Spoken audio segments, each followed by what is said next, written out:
नमस्कार। इंजीनियरिंग विषयों में रुचि बनाने और विषय समझ को मजबूत बनाने के लिए शुरू किए गए श्रीदेवी क्लासेज यूट्यूब चैनल पर आज हमारे विषय इलेक्ट्रिक पावर सिस्टम में एक नई वीडियो में बात करते हैं वैक्यूम सर्किट ब्रेकर में आर्क के इनिशिएशन और इंटरप्शन की, और जानते हैं वैक्यूम सर्किट ब्रेकर की मेरिट्स, डीमेरिट्स और एप्लीकेशंस। हमने एक पिछली वीडियो में वैक्यूम इंटरप्टर की कंस्ट्रक्शन और ऑपरेटिंग मैकेनिज्म को जाना था। उस वीडियो के साथ वैक्यूम सर्किट ब्रेकर के बारे में आपकी समझ पूरी हो जाएगी। तो शुरू करते हैं आज की वीडियो। पावर सिस्टम में लो और मीडियम वोल्टेजेस की कंडीशंस में 36 केवी तक वैक्यूम सर्किट ब्रेकर वीसीबीज का उपयोग लगातार बढ़ रहा है, क्योंकि ये बहुत ज्यादा मजबूत और कॉम्पैक्ट हैं। इनके आकार छोटे हैं और इनमें मेंटेनेंस की जरूरत नहीं है। वीसीबी में करंट का इंटरप्शन एक बंद एल्युमिना ग्लास के वैक्यूम इनक्लोजर में होता है, जिसे हम वैक्यूम इंटरप्टर बोलते हैं, जिसमें एक बहुत कम 10⁻⁻6 टोर का दाब रखा होता है। वैक्यूम सर्किट ब्रेकर बहुत सेफ हैं, बहुत ज्यादा रिलायबल और मेंटेनेंस फ्री हैं। एक वैक्यूम सर्किट ब्रेकर का ऑपरेटिंग मैकेनिज्म और कंट्रोल सर्किटरी सामने की तरफ होता है, और हाई वोल्टेज और हाई पावर के वैक्यूम इंटरप्टर और सर्किट कॉन्टैक्ट पीछे की तरफ होते हैं। सर्किट ब्रेकर का ऑपरेटिंग मैकेनिज्म एक स्प्रिंग में मोटर या मैनुअली एनर्जी को स्टोर करके काम करता है। वैक्यूम इंटरप्टर में मूविंग कॉन्टैक्ट एक फ्लेक्सिबल मेटेलिक बेलो के साथ वेल्ड होता है, और बेलो का दूसरे सिरे इंटरप्टर की सिरेमिक इंसुलेशन के साथ वेल्ड होते हैं। बेलो की मदद से मूविंग कॉन्टैक्ट के एक्सियल मूवमेंट्स ऑपरेटिंग मैकेनिज्म जब ऑपरेटिंग रोड्स की मदद से इंसुलेटेड कंट्रोल रोड से करता है, तब भी वैक्यूम इंटरप्टर में वैक्यूम सीलिंग बनी रहती है। वैक्यूम इंटरप्टर वीआई में वोल्टेज और करंट को इंटरप्ट करने के लिए स्विचिंग स्ट्रोक बहुत छोटा चाहिए, इसलिए हमारा सारा ब्रेकर यूनिट है, ऑपरेटिंग मैकेनिज्म और ब्रेकर की जो इंटरप्टर की फिजिकल साइज है वो बहुत छोटी होती है। सभी एसी सर्किट ब्रेकर में आर्क इंटरप्शन के लिए आर्क एक्सटिंग्विशिंग मीडियम है। वो आर्क के दौरान जो एनर्जी और हीट जनरेट होती है उसे अब्सॉर्ब करता है और आर्क को ठंडा करता है, और आर्क के आयनाइजेशन को डी आयनाइजेशन करता है लगातार। जब करंट जीरो कंडीशंस आती है और आर्क कमजोर पड़ता है, तो ऐसी स्थिति में वो आर्क को बुझाकर एक्सटिंग्विश करके और डाइलेक्ट्रिक स्ट्रेंथ अपने मीडियम में इतनी तेजी से बनाता है कि हमारी जो अप्लाइड वोल्टेज है वो दोबारा सर्किट ब्रेकर के ओपन कॉन्टैक्ट्स के बीच में आर्क को रीस्ट्राइक ना कर सके। अगर करंट जीरो पर भी आर्क की एनर्जी खत्म नहीं होती और मीडियम में जो रिमेनिंग आयनाइजेशन है वो डाइलेक्ट्रिक स्ट्रेंथ को बिल्ट नहीं होने देता और आर्क अगर रीस्ट्राइक हो जाता है, तो ऐसे कंडीशंस में जो आर्क का इंटरप्शन है वो अगली करंट जीरो में होता है। एक वैक्यूम सर्किट ब्रेकर में आर्क का इंटरप्शन थोड़ा अलग है। किसी दूसरे सर्किट ब्रेकर के मीडियम में आर्क प्लाज्मा को जो आवश्यक इलेक्ट्रॉन और आयंस हैं वो मीडियम स्वयं दे देता है, जबकि एक आदर्श वैक्यूम में इस तरह के इलेक्ट्रॉन्स और आयंस की उपस्थिति नहीं होती है। लेकिन हमारी जो प्रैक्टिकल वैक्यूम कंडीशंस हैं वो परफेक्ट नहीं होती, और ऐसी स्थिति में वैक्यूम सर्किट ब्रेकर के आर्क में भी कुछ मात्रा में इलेक्ट्रॉन्स और मेटल वेपर्स बन सकती हैं या बनती है। एक वैक्यूम इंटरप्टर के करंट कैरिंग कॉन्टैक्ट जब पहली बार थोड़ी सी सेपरेशंस पर होते हैं, तो सरफेस के माइक्रो प्रोजेक्शंस और कमजोर जुड़े हुए detachable particles strong electric fields में जो ऐसे प्रोजेक्टेड पोजीशंस पर सामान्य से ज्यादा हो जाता है, रिलीज हो जाते हैं। हालांकि हम हाईली पॉलिश्ड और थोरोली डिगैस किया हुआ sintered copper chromium alloy contacts use करते हैं, जिनमें इस तरह के माइक्रो प्रोजेक्शन से इलेक्ट्रॉन एमिशंस या डिटेचेबल पार्टिकल्स का एमिशन यहाँ वेपर का क्लाउड्स ना बना पाए, मेटल वेपर ज्यादा ना बने, ऐसे कॉन्टैक्ट मटेरियल हम यूज करते हैं। लेकिन सभी कॉन्टैक्ट सरफेस पे ऐसे माइक्रो प्रोजेक्शंस हो सकते हैं, और ये माइक्रो प्रोजेक्शन सबसे आखिरी बार जब टच होते हैं तो यहाँ जो करंट की कंसंट्रेशन है वो ज्यादा होने से हॉटस्पॉट्स बन जाते हैं, और स्ट्रॉन्ग इलेक्ट्रिक फील्ड जो इनके किनारों पर बनता है वो ऐसे हॉटस्पॉट पोजीशन से इलेक्ट्रॉन्स का एमिशन, जिसे हम फील्ड एमिशन करते हैं, उससे हमारे आर्क की स्टार्ट कर देता है। ये इलेक्ट्रॉन जो कैथोड से एमिट होते हैं वो एनोड सरफेस पे स्ट्राइक करके और यहाँ से पार्टिकल्स जो कमजोर जुड़े हुए हैं उन्हें निकाल के और मेटल की वेपर को रिलीज करते हैं, और मेटल की वेपर दूसरे इलेक्ट्रोड पे एक्सेलरेट होकर कोलिजन्स करती हैं, और इस तरह से यहाँ करंट के फ्लो से आर्क वोल्टेज हीट जनरेट करती है। इलेक्ट्रॉन्स की एनोड पर और मेटल आयन की कैथोड पर एनर्जेटिक स्ट्राइक से कॉन्टैक्ट सरफेस पर एक्सप्लोसिव इवेपोरेशन होता है, और उससे यहाँ बहुत मात्रा में मेटल वेपर्स आर्क की फॉर्मेशन के लिए उपलब्ध हो जाती है, और हमारा जो आर्क है वो फॉल्ट के करंट को आर्किंग रीजन में कैरी करने लगता करता है। ये मेटल वेपर्स लगातार कॉन्टैक्ट सरफेस पे कंडेंस होकर जमती रहती है। इस आर्किंग चैम्बर के चारों तरफ स्पटर शीट्स वेपर कंडेंसेशन के लिए इस्तेमाल करते हैं, ताकि ये वेपर हमारे इंसुलेटिंग इंक्लोजर पर जमकर उसकी इंसुलेटिंग स्ट्रेंथ को खराब ना कर दे। ग्लास सेरेमिक इंसुलेटर के इस एनक्लोजर में 10⁻⁻⁶ टोर जैसे वैक्यूम में भी जब मूविंग कॉन्टैक्ट इन बेलो की मदद से मूव करता है, तो दोनों कॉन्टैक्ट के बीच के आर्क स्पेस में मेटल वेपर्स फॉल्ट करंट को कैरी करने लगती है। इस आर्क स्पेस में वेपर की डेंसिटी आर्क के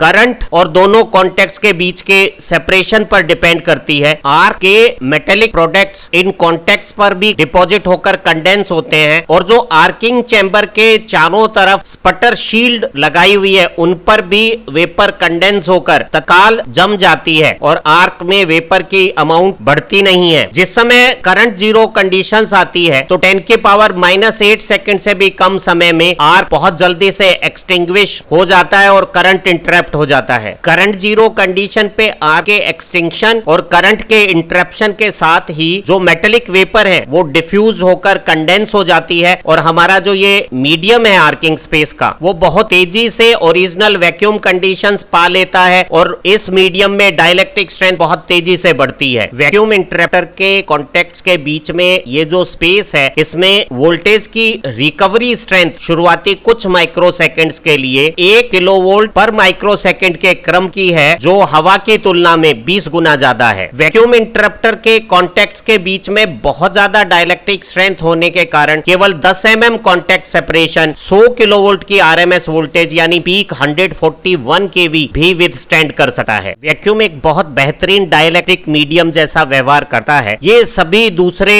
मीडियम की तुलना में ज्यादा बेहतर है, सिवाय SF6 के, जिसे हम बहुत ज्यादा प्रेशर पे उपयोग में लेते हैं। वैक्यूम की डाइलेक्ट्रिक स्ट्रेंथ या ब्रेकडाउन वोल्टेज की अगर हवा से तुलना करनी हो, तो एक जोड़ा स्टैंडर्ड 9.4 mm डायमीटर के दो टंगस्टन कॉन्टैक्ट अगर हम लें, और अगर उन दोनों के बीच में गैप 1.25 mm रखें, तो हवा में वो 2.5 kV वोल्टेज विथस्टैंड कर सकता है। इससे ज्यादा वोल्टेज पे ब्रेकडाउन होगा। वहीं ये वैल्यू वैक्यूम में 40 गुना ज्यादा 100 kV है। लेकिन अगर गैप की सेपरेशन बढ़ाई जाती है और उसे दुगना कर दिया जाता है, तो हम पाते हैं कि एयर में डाइलेक्ट्रिक स्ट्रेंथ या ब्रेकडाउन वोल्टेज 3 गुना हो गई है, लेकिन वैक्यूम में ये ज्यादा नहीं बढ़ती। अर्थात वैक्यूम में छोटे गैप पे डाइलेक्ट्रिक स्ट्रेंथ ज्यादा है और बड़े गैप में इम्परफेक्शंस के असर दिखने लगे हैं। अर्थात वैक्यूम में जब कॉन्टैक्ट के बीच में गैप बढ़ाते हैं, तो शुरुआत में वोल्टेज विथस्टैंड कैपेसिटी वैक्यूम की सबसे बेहतर है, लेकिन गैप की विड्थ बढ़ाने पर इसमें ये जो इंक्रीमेंट है वो प्रोपोर्शनल नहीं होकर सैचुरेशन जैसी प्रवृत्ति यहाँ जैसी काली लाइन में दिखाई हुई है, ऐसा प्रदर्शित करता है। जबकि हाई प्रेशर पे जो SF6 है, अगर हम 5 एटमॉस्फेरिक प्रेशर पे SF6 का इस्तेमाल करें, तो इसकी जो डाइलेक्ट्रिक स्ट्रेंथ है या वोल्टेज विथस्टैंड कैपेसिटी है, वो सेपरेशन के साथ, कॉन्टैक्ट्स के बीच में सेपरेशन के साथ लीनियरली इंक्रीज होती है। और हम देख रहे हैं कि इस कट इन पॉइंट से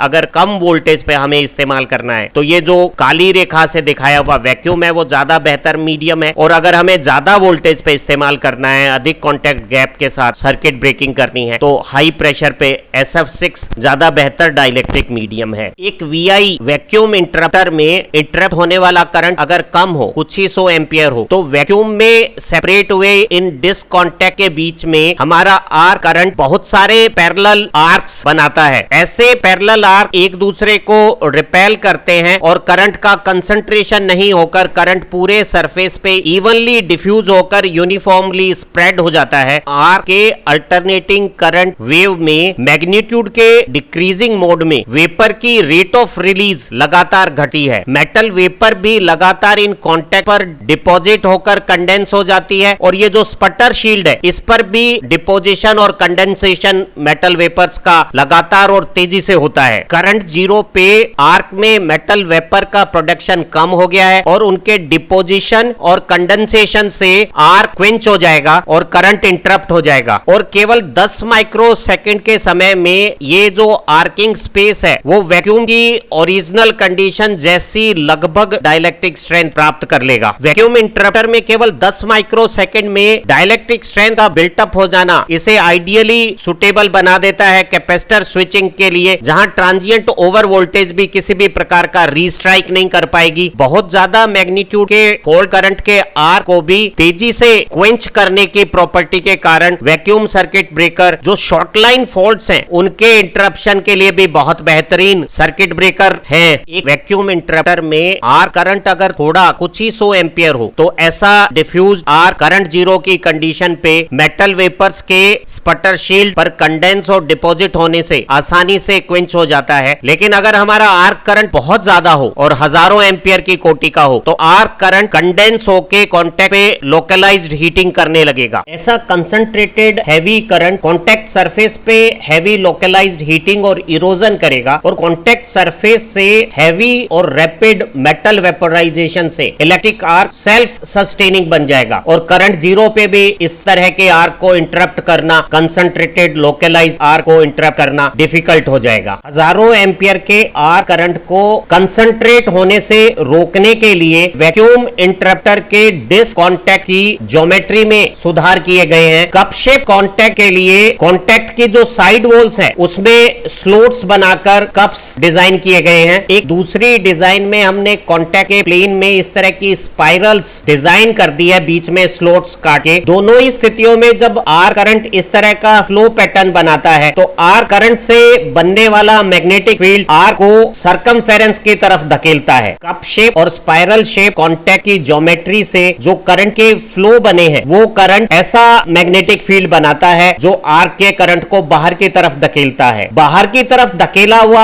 आर्क करंट जो अपना स्वयं का मैग्नेटिक इफेक्ट बनाता है वो एक सेल्फ सस्टेनिंग मोटर की एक्शन बना देता है और आर्क को गोल रोटेशंस करवाने लगता है। इस तरह के आर्किंग रोटेशन से आर्क कॉन्टैक्ट के ऊपर कंसंट्रेट नहीं होता, डिफ्यूज स्टेट पा लेता है और करंट जीरो की कंडीशंस पे जब वेपोराइजेशन धीमे होने लगता है तो कंडेंसेशन का जो प्रोसेस है वो आर्क को क्विंच करा देता है। ऐसे रोटेटिंग आर्क का रूट जब एक मोटर की जैसे लगातार घूमता है तो कॉन्टैक्ट सरफेस पे आर्क स्टैग्नेट नहीं होता, किसी भी पॉइंट पोजीशन पे टेम्परेचर का मान बहुत ज्यादा नहीं होता और ऐसे आर्क को हम करंट जीरो कंडीशन पे वेपर के कंडेंसेशन से स्पटर शीट पे डिपोजिशन से बहुत कम समय में क्विंच और एक्सटिंग्विश कर देते हैं। मॉडर्न रिसर्च और डेवलपमेंट ने वैक्यूम इंटरप्टर के कॉन्टैक्ट को new axial magnetic field AMF प्रकार की ज्योमेट्री दी है जिसमें इस प्रकार के सेक्टर्स कॉन्टैक्ट में बनाए जाते हैं ताकि आर करंट का इस तरह का कॉन्टैक्ट सरफेस पे मूवमेंट, नीचे के केस में भी देखिएगा यहाँ axial parallel uniform magnetic field बनाता है। जो आर करंट इस एक्सियल डायरेक्शन के पैरेलल यूनिफॉर्म डिस्ट्रीब्यूटेड है वो अनडिफ्लेक्टेड सीधा जाएगा और बाकी सारे दूसरे आर्क करंट सर्कमफेरेंस की तरफ भेजकर डिफ्यूज कर दिए जाएंगे और पूरे कॉन्टैक्ट सरफेस पे आर्क करंट का इवन डिस्ट्रीब्यूशन हो जाएगा और करंट कंसंट्रेशन नहीं होकर लोकलाइज हॉट कंडीशंस नहीं डेवलप होगी और रैपिड और एक्सेस मेटल वेपर फॉर्मेशन से आर्क सेल्फ सस्टेनिंग नहीं बनेगा और पहली करंट जीरो पे ही आर्क को हम सक्सेसफुली एक्सटिंग्विश कर लेंगे। ऐसे axial magnetic field type contact सबसे ज्यादा करंट पे आर्क को इंटरप्ट कर सकते हैं और इनका जो कॉन्टैक्ट साइज है वो भी किसी दूसरी डिजाइन से छोटा है। एक सर्किट ब्रेकर में वैक्यूम इंटरप्टर की परफॉर्मेंस कॉन्टैक्ट के मटेरियल पे और डिजाइन पे डिपेंड करती है। किस तरह का आर्क बनेगा और कोई कॉन्टैक्ट पे आर्किंग के दौरान और प्रेशर से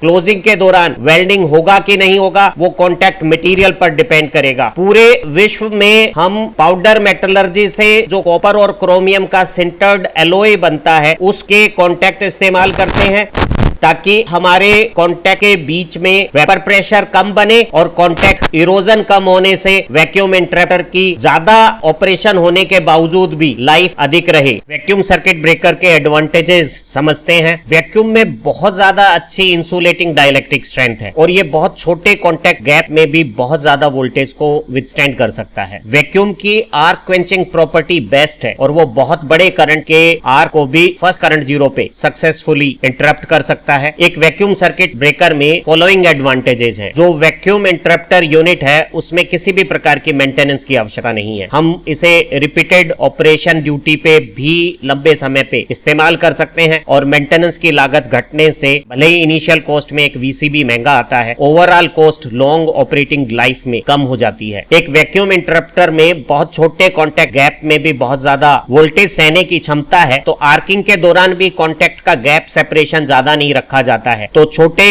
सेपरेशन में आर्क वोल्टेज भी कम होती है। ऐसी स्थिति में आर्क में फॉल्ट करंट के फ्लो के बावजूद भी जो एनर्जी जनरेट होती है आर्किंग के दौरान वो कम होती है। इससे हमारे कॉन्टैक्ट का इरोजन कम होगा और सर्किट ब्रेकर की लाइफ लंबी होगी, क्योंकि वैक्यूम इंटरप्टर में मूविंग कॉन्टैक्ट को ज्यादा दूर नहीं चलाना, कुछ ही मिलीमीटर भर चलाना है और करंट हमारा फर्स्ट करंट 0 पे ही इंटरप्ट हो जाएगा। तो ऐसी स्थिति में हमारे ऑपरेटिंग मैकेनिज्म का साइज छोटा हो जाएगा और आर्क इंटरप्शन की स्पीड तेज हो जाएगी। वैक्यूम इंटरप्टर में किसी भी प्रकार का एक्सप्लोजिव मटेरियल प्रोड्यूस नहीं होता और ऑपरेटिंग पर्सनल के लिए ये बहुत ज्यादा सेफ है। किसी भी प्रकार के डिकम्पोजिशन प्रोडक्ट्स नहीं पैदा होते जैसे कि SR6 के केस में होते हैं। कोई भी गैसेस का एग्जॉस्ट एटमॉस्फेयर में नहीं होता। इसका ऑपरेशन भी नॉइजलेस है। ये एयर ब्लास्ट सर्किट ब्रेकर जैसे आवाज नहीं करता है। हमारे वैक्यूम सर्किट ब्रेकर कॉम्पैक्ट और सेल्फ कंटेन्ड है। इन्हें किसी भी प्रकार की पीरियोडिक रीफिलिंग की जरूरत नहीं होती और इन्हें हम किसी भी ओरिएंटेशन में इंस्टॉल कर सकते हैं। वैक्यूम इंटरप्टर में पावर फ्रीक्वेंसी की और इंपल्स हाई वोल्टेजेस को भी विथस्टैंड करने की बहुत अच्छी कैपेसिटी है और वो बहुत स्मॉल कॉन्टैक्ट स्पेसिंग के साथ ऐसा कर सकता है। वैक्यूम इंटरप्टर में रिकवरी जो डाइलेक्ट्रिक स्ट्रेंथ की होती है वो एक्सेप्शनली अच्छी है, इसलिए ये कैपेसिटर या केबल की स्विचिंग के लिए भी या किसी भी अंडरलोडेड लंबी लाइन की भी स्विचिंग के लिए उपयुक्त है, जहां हमारे पास बहुत ज्यादा ट्रांजिएंट ओवर वोल्टेजेस होती हैं लेकिन किसी भी प्रकार की रीस्ट्राइक वैक्यूम में नहीं होगी। वैक्यूम इंटरप्टर के कॉन्टैक्ट में इरोजन नहीं होता, उसकी सरफेस फिनिश बनी रहती है तो वो लंबे समय तक कॉन्टैक्ट रेजिस्टेंस कम रखता है। इन सब कारणों से और इकोनॉमिक एडवांटेजेस के कारण हम वैक्यूम सर्किट ब्रेकर को सभी इंडस्ट्रियल एप्लीकेशन में इस्तेमाल कर रहे हैं। लेकिन वैक्यूम सर्किट ब्रेकर में भी कुछ डीमेरिट्स है। Vacuum interrupter same breaking capacity में किसी भी दूसरे सर्किट ब्रेकर से ज्यादा महंगे और हाई एंड की टेक्नोलॉजी से बने हुए हैं और अगर वैक्यूम इंटरप्टर को कम मात्रा में बनाया जाता है तो इनकी लागतें और ज्यादा बढ़ जाती हैं। सिंगल इंटरप्टर यूनिट के साथ वैक्यूम सर्किट ब्रेकर को हम 36 केवी तक की लाइन वोल्टेज के लिए बना सकते हैं। इससे अधिक वोल्टेज के लिए जब हम 2 या ज्यादा इंटरप्टर को सीरीज में जोड़ेंगे तो ब्रेकर की डिजाइन और कॉस्ट वाइज वो अनइकोनॉमिक और अनफीजिबल हो जाएगा। तो हाई वोल्टेजेस में वैक्यूम सर्किट ब्रेकर का इस्तेमाल नहीं हो सकता। अगर वैक्यूम इंटरप्टर में वैक्यूम लॉस हो जाता है, ग्लास इनक्लोजर है उसकी सिल्वर मिरर फिनिश की बजाय मिल्की कलर हो जाती है, तो ऐसी स्थिति में हम उसकी कोई रिपेयर मेंटेनेंस नहीं कर सकते, हमें इंटरप्टर यूनिट को बदलना पड़ेगा। वैक्यूम इंटरप्टर से जब हम किसी लो मैग्नेटाइजिंग करंट को जैसे एक ट्रांसफार्मर के नो लोड करंट को या किसी रिएक्टर के करंट को इंटरप्ट कर रहे हैं तो इसकी जो वैक्यूम की शक्तिशाली करंट क्विंच करने की प्रॉपर्टी है वो करंट को नेचुरल जीरो से पहले चॉप कर देगी। ऐसी स्थिति में dangerous switching over voltages generate होगी। अगर वैक्यूम सर्किट ब्रेकर को ऐसी लो मैग्नेटाइजिंग करंट की इंटरप्शन के लिए इस्तेमाल करना है तो हमें एक स्पेशल कॉन्टैक्ट मटेरियल इस्तेमाल करने चाहिए जिनका वेपर प्रेशर हाई है, जो कॉन्टैक्ट सरफेस पे ज्यादा वेपर बनाएंगे और बहुत कम करंट पे भी आर्क कंटिन्यू रहेगा और नेचुरल करंट 0 पे ही आर्क क्विंच होगा। लेकिन ऐसे ब्रेकर ज्यादा करंट के इंटरप्शन के लिए सुटेबल नहीं रहेंगे। हमने सर्किट ब्रेकर की मेरिट डीमेरिट देखी, अब इसकी एप्लीकेशन समझते हैं। वैक्यूम सर्किट ब्रेकर में आर्क वोल्टेज कम है और रेट ऑफ रिकवरी बहुत हाई है और जो डाइलेक्ट्रिक स्ट्रेंथ का मैग्नीट्यूड है वो भी ज्यादा है। ऐसी स्थिति में हमारा जो वैक्यूम इंटरप्टर है उसका साइज बहुत छोटा है और वो सारे स्विच गियर की साइज को छोटा बना देगा। तो जहां कहीं भी हमें कॉम्पैक्ट स्विच गियर चाहिएगा हम वैक्यूम सर्किट ब्रेकर यूज कर रहे हैं और आजकल हाई एंड की टेक्नोलॉजी में गैस इंसुलेटेड सिस्टम्स में सल्फर हेक्साफ्लोराइड गैस के चैम्बर्स में वैक्यूम सर्किट ब्रेकर का इस्तेमाल हो रहा है। एक वैक्यूम इंटरप्टर में 12 mm का कॉन्टैक्ट गैप 33 kV के लाइन वोल्टेज के सिस्टम में जहां मैक्सिमम सिस्टम वोल्टेज 38 kV हो सकती है, ऐसे वोल्टेज को विथस्टैंड कर सकता है और 40 किलो एम्पियर जैसे करंट को भी सक्सेसफुली इंटरप्ट कर सकता है। वैक्यूम टेक्नोलॉजी में बहुत सारी खासियतें होने के कारण आज की तारीख में हम 80% से भी ज्यादा जो मीडियम वोल्टेज के सर्किट ब्रेकर्स पूरी दुनिया में हम इस्तेमाल कर रहे हैं वो वैक्यूम सर्किट ब्रेकर प्रकार के हैं। हम वैक्यूम सर्किट ब्रेकर का इस्तेमाल 33 kV तक के सिस्टम्स में सभी मेटल इनक्लोज स्विच गियर्स में करते हैं। आर्क फर्नेस फर्नेसेस के कंट्रोल के लिए वैक्यूम सर्किट ब्रेकर का इस्तेमाल किया जाता है। हमारे